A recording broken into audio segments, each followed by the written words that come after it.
Traders diary में स्वागत है आपका। नमस्कार, मैं हूं आपके साथ आशीष चतुर्वेदी और मैं हूं अरमान नाहर। चलिए शुरुआत कर लेते हैं। भारी भरकम गिरावट यहां पर आपको देखने को मिले, जहां देखेंगे वहां आपको देखने को मिलेगा लाल निशान। एसजीएक्स निफ्टी के साथ शुरुआत करते हैं। 150 अंकों की गिरावट है। फिलहाल आपको नीचे नजर आएगा, 142 अंक नीचे है और इसका कारण है जिस प्रकार से आप देखें कि ग्लोबल मार्केट्स में जहां नजर डालेंगे वहां आपको गिरावट देखने को मिलेगी। पहले बात करते हैं यूएस के सेशन में। तो कल जब यूएस के मार्केट्स खुले थे तो सब कुछ ठीक ठाक था, हरे निशान में थे। डाउ को देखें या नास्डैक को, लेकिन जिस प्रकार की क्लोजिंग यहाँ पर आपको देखने को मिली है, आप इंट्राडे चार्ट देखिए डाउ जोन्स का, नास्डैक का, किस प्रकार दिन के निचले स्तर पर बहुत वीकनेस के साथ बड़ी गिरावट 2% का कट आपको नास्डैक पर नजर आया। वहीं डाउ जोन्स की बात करें तो यहाँ पर भी भारी गिरावट और ऊपर की तरफ से देखें तो काफ़ी प्रेशर के साथ बंद हुआ है। 1.5% से ज़्यादा की गिरावट, 540 अंक नीचे जो है डाउ जोन्स बंद हुआ है। अब इसके पीछे का कारण ये है, ये एक बैंक है एसवीबी फाइनेंशियल्स। यहाँ पर अगर आप देखें तो जो फंड जुटाने की खबर आई थी, इसके बाद से देखें तो स्टॉक एक ही दिन में सिर्फ एक ही सेशन में 60% लुढ़क गया। बड़ी गिरावट यहाँ पर देखने को मिली। तो इसका ही पैनिक असर है, जिसके चलते अगर आप देखें तो यूएस का जो विक्स है, यहाँ पर भी जो वॉलेटिलिटी का सूचकांक होता है विक्स, यहाँ पर एक ही दिन के अंदर 18% और एसवीबी का जो स्टॉक है यहाँ पर आपको गिरावट देखने को मिली। लेकिन जैसा कि मैं शो की शुरुआत में बता रहा था कि जहाँ देखेंगे वहाँ लाल निशान नज़र आएगा। आप जापान के बाज़ार में देखें तो यहाँ पर भी आपको गिरावट देखने को मिल रही है। कमोडिटीज़ में कोई खास एक्शन आपको देखने को नहीं मिलेगा, लेकिन दुख है, दर्द है, सबसे ज़्यादा नज़र आएगा आपको पूरे क्रिप्टो मार्केट में, जहां पर दोबारा एक बार के लिए लिक्विडिटी की चिंताएं जो है हावी हो रही हैं। इसके चलते स्तर पर पहुंच चुका है बिटकॉइन। कंटिन्यूस गिरावट यहां पर आपको देखने को मिल रही है।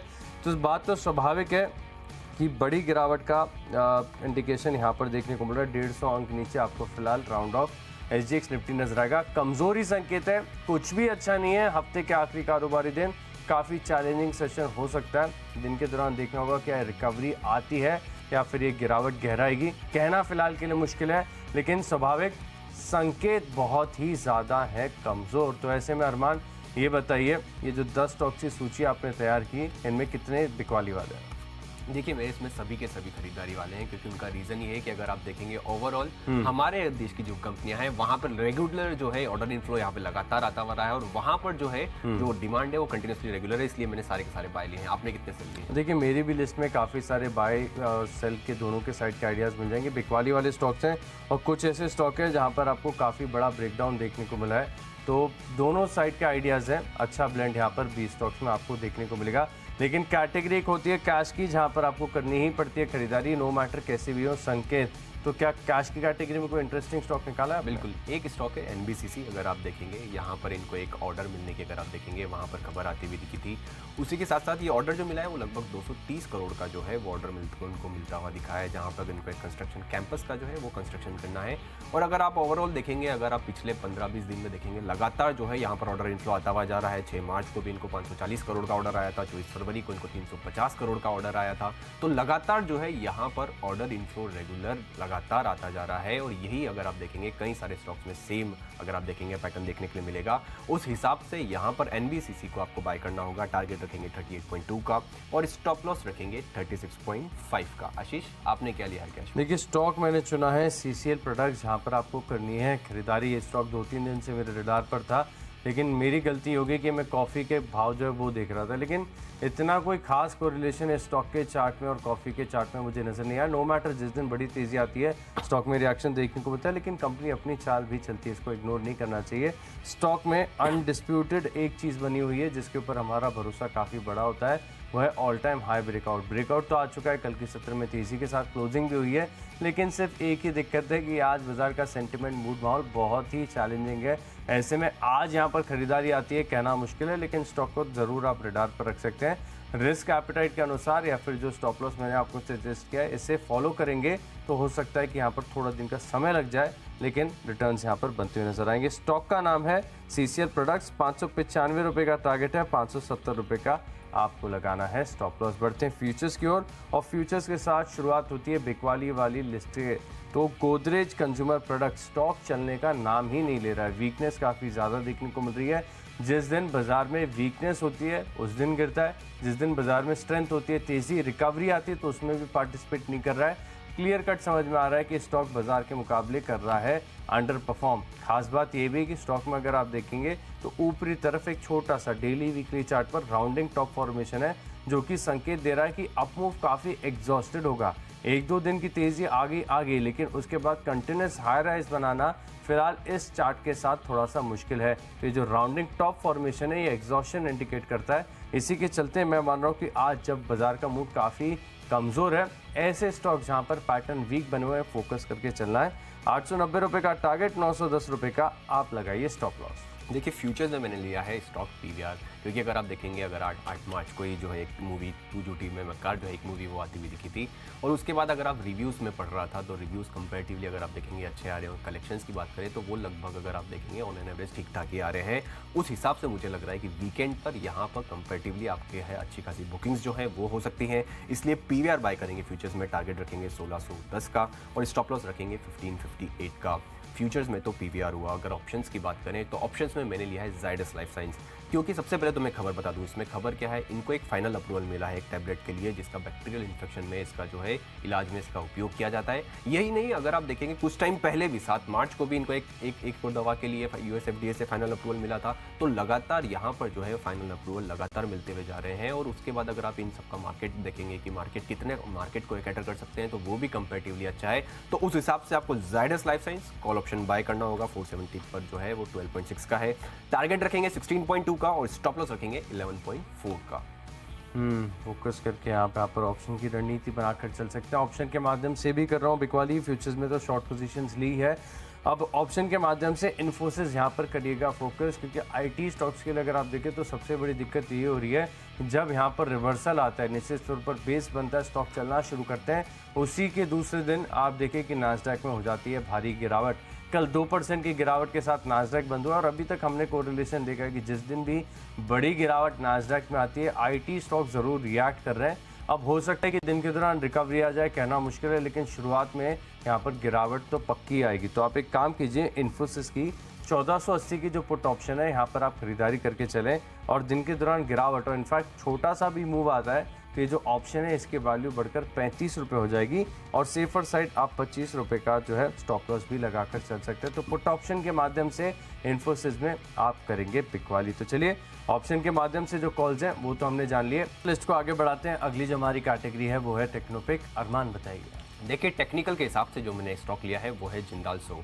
अब उसका रीज़न क्या है, अगर आप देखेंगे मैंने लगभग, अगर आप इसको फंडामेंटल पिक के दौरान 1-1.5 महीने पहले मैंने इसको फंडामेंटल पिक पे दिया था, 120 पे दिया था। उस समय टारगेट दिया था 150 का, वो अचीव हुआ। फिर वापस मैंने इसको इन्वेस्टमेंट पिक के तौर पे वापस दिया था 150 पर, फिर टारगेट रिवाइज किया था 180 का, और अब देखेंगे लगभग 175 के आसपास वो वहां पर आता हुआ दिखा है। क्योंकि उसका रीज़न मैंने उस समय भी यही दिया था कि अर्निंग्स कॉल अगर आप देखेंगे तो काफ़ी इंटरेस्टिंग अर्निंग्स कॉल है। मतलब सिलेंडर अगर आप देखेंगे सभी, अगर जो फायर्स हर एक जगह पर आपको हर एक सेगमेंट में काफ़ी बढ़िया कैपेक्स हो चुका है, अर्निंग्स काफ़ी बढ़िया आएगी।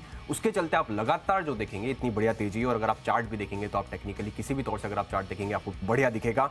वापस इसको बाय करना है, टारगेट रखेंगे 179.6 का, और अगर स्टॉप लॉस रखेंगे 173 का। तो फोकस करके यहाँ पर आप चल सकते हैं।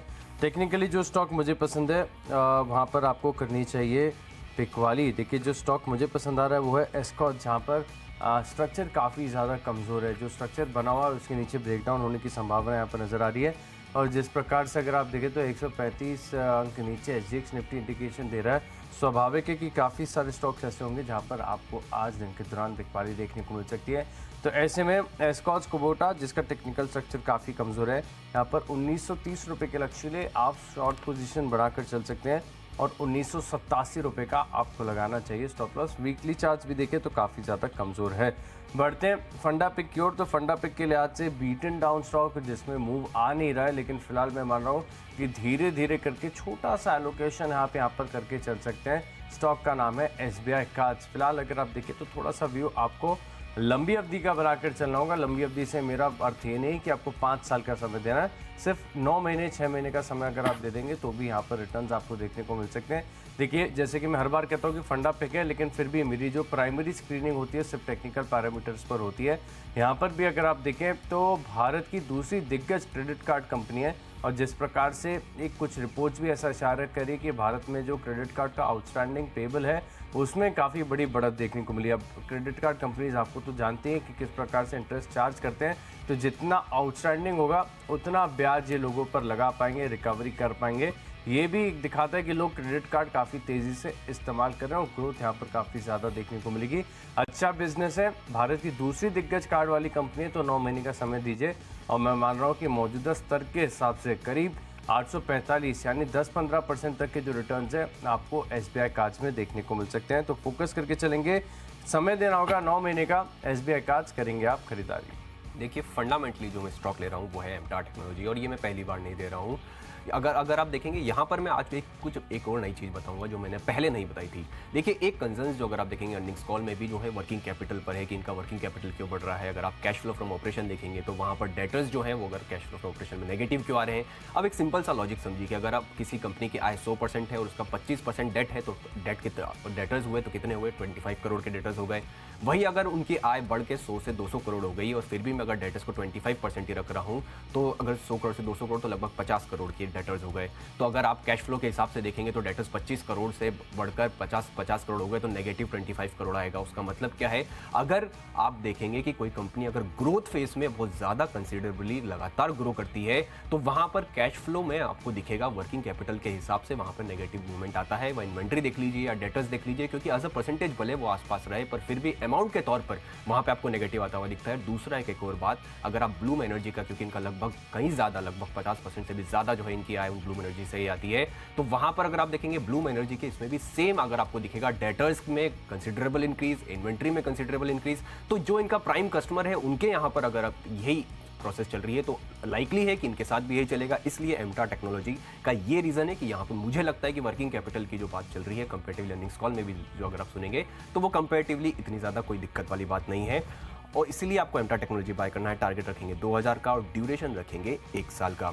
इन्वेस्टमेंट के हिसाब से मैंने लिया है स्टॉक पतंजलि फूड्स। ये मैंने कुछ समय पहले 900 के आसपास भी दिया था। वहाँ पर मैंने आपको ये लॉजिक बताया था कि अगर आप सम ऑफ पार्ट्स के हिसाब से इसका वैल्यूएशन करेंगे, जहाँ पे 650 के बाद IPO आया था, फिर उसके बाद जो बिजनेस ट्रांसफर हुआ था उसका अगर आप कोई वैल्यूएशन करेंगे तो बेसिकली अगर आप जो पी है दूसरी FMCG कंपनी का उसका आधा पी भी देंगे उस बिजनेस को, जो फूड बिजनेस का जो इन्होंने ट्रांसफर किया था, तो भी अगर आप मिनिमम देखेंगे लगभग 1000 से अगर 1100 तो मिनिमम जो है इसका वैल्यूएशन तो बनता ही था। और उसी के साथ साथ अगर आप देखेंगे अब जो लगातार मूवमेंट जो आपको आता हुआ दिखेगा, पाम ऑयल के प्राइसेस में भी यहाँ पर तेजी आती हुई दिखी है, तो उसका तो फायदा आपको मिलेगा ही सही। इसलिए मैं यहाँ पर ओवरऑल आपको ड्यूरेशन 15 महीनों का दे रहा हूँ, टारगेट रख रहा हूँ 1250 का। फोकस करके आप यहाँ पर चल सकते हैं। निवेश के लिहाज से जो स्टॉक मैं आपको बता रहा हूँ वो है कल्पतरू पावर। स्टॉक मैंने पहले भी आपको बताया था। देखिए एक अनडिस्प्यूटेड चार्ट पैटर्न यहाँ पर बना हुआ है, जिस प्रकार से अगर आप देखें काफ़ी बड़ा लंबा कंसोलिडेशन और उसके बाद का जो मल्टी ईयर ब्रेकआउट यहाँ पर देखने को मिले, लगातार तेज़ी भी देखने को मिल रही है। इस कन्विक्शन के साथ, इस चार्ट के साथ आपको बिल्कुल बने रहना चाहिए और महीने 2 महीने नहीं, पूरे साल भर का 12 महीने का समय दीजिए। मैं मान रहा हूँ कि ऐसे जो स्ट्रक्चर वाले स्टॉक्स होते हैं वो रुकते नहीं है, 12 महीने का समय देना है। 720 के पार जाने के लिए तैयार हो रहा है कल्पतरू पार। अब बात करें खबरों की, तो खबरों का है अभाव, लेकिन कुछ अच्छी खबरें मेरे हाथ लगी। उनमें से एक है कि महाराष्ट्र में, बता दूं आपके, महाराष्ट्र में, पूरे महाराष्ट्र में नहीं है, मुंबई, पुणे और रायगढ़, यहाँ पर जो ATF होता है इसके ऊपर जो वैट लगता है, इसमें क्योंकि कल महाराष्ट्र का बजट था, इसमें कटौती की गई है। 25% से घटाकर 18% कर दिया गया है। इसके चलते इंटरग्लोब एविएशन, क्योंकि स्पाइसजेट का चार्ट देकर खरीदने की हिम्मत नहीं हुई, इसके लिए इंटरग्लोब एविएशन 1915 का टारगेट और 1856 का स्टॉप लॉस। देखिए खबरों के हिसाब से जो मैंने स्टॉक लिया है वो है PNC इंफ्रा। आशीष के लिए खबरों का अभाव इसीलिए था क्योंकि आधे से ज़्यादा खबरों के जो स्टॉक्स थे वो मैंने ले लिए थे। इस कारण अगर आप देखेंगे यहाँ पर, जैसा कि मैंने कहा कि कई सारी खबरें ऐसी आ रही है जो डोमेस्टिक कंपनियां को देखेंगे वहाँ पर लगातार जो है आपको बड़े ऑर्डर्स मिलते हुए देखे हैं और उसमें से ये एक कंपनी भी है। इनको NHI से एक जो प्रोजेक्ट मिला है, लगभग एक लोएस्ट बीडर जो है वो घोषित हुआ है। वो अगर आप प्रोजेक्ट की वर्थ देखेंगे तो 2000 करोड़ के आसपास की है और ओवरऑल अगर आप देखेंगे लगातार जो है इस पूरे स्पेस में ही ऑर्डर इन्फ्लो लगातार आता हुआ जा रहा है, तो इसका डेफिनेटली इंपैक्ट आपको पॉजिटिवली होता हुआ दिख सकता है। PNC इंफ्रा आपको बाय करना होगा, टारगेट रखेंगे 295 का और स्टॉप लॉस रखेंगे 283 का। बढ़ते हैं आखिरी कैटेगरी यानी माय चॉइस की तरफ और यहाँ पर देखिए पहला स्टॉक है मिडिल ईस्ट में, बिकवाली करनी है आपको। CG कंज्यूमर के फ्यूचर्स पे स्टॉक लगातार मेरे रडार पर बना हुआ है। बहुत ही कमजोर टेक्निकल स्ट्रक्चर है। इनफैक्ट फ्यूचर्स में जब से शामिल हुआ तब से अगर आप देखें तो कंटिन्यूस गिरावट यहाँ पर आपको देखने को मिल रही है। आज कुछ ब्रोकरेज हाउस की तरफ से टारगेट कट भी आए थोड़े से, फिर भी लेकिन target price current market price से ऊपर है। लेकिन बड़ी बात यह है कि डाउनग्रेड्स आए हैं, इसका असर यहाँ पर देखने को मिलेगा। 295 रुपये का टारगेट, 307 रुपये का आप लगाइए टेक्निकली स्टॉप लॉस। बढ़ते हैं अगले स्टॉक की ओर, वो है HBL पावर, जिसका चार्ट का स्ट्रक्चर देखिए मुझे कन्विक्शन आ रहा है। आज चलेगा कि नहीं चलेगा कहना मुश्किल है, लेकिन चल जरूर जाएगा। HBL पावर में स्ट्रेंथ इनहेरेंट नजर आ रही है, अच्छी तेज़ी यहाँ पर देखने को मिल सकती है। और जिस प्रकार से स्टॉप लॉस और टारगेट्स हैं, यहाँ पर आपको फोकस करके चलना है। 102 रुपये का स्टॉप लॉस लाकर चलिए, और मैं मान रहा हूँ कि डिजायर्ड मूव आता है तो 107 हो सकता है आज भी आ जाए, नहीं तो उसको 1-2 दिन का समय देकर चले। 107, 108, 110 तक के टारगेट्स यहाँ पर देखने को मिल सकते हैं।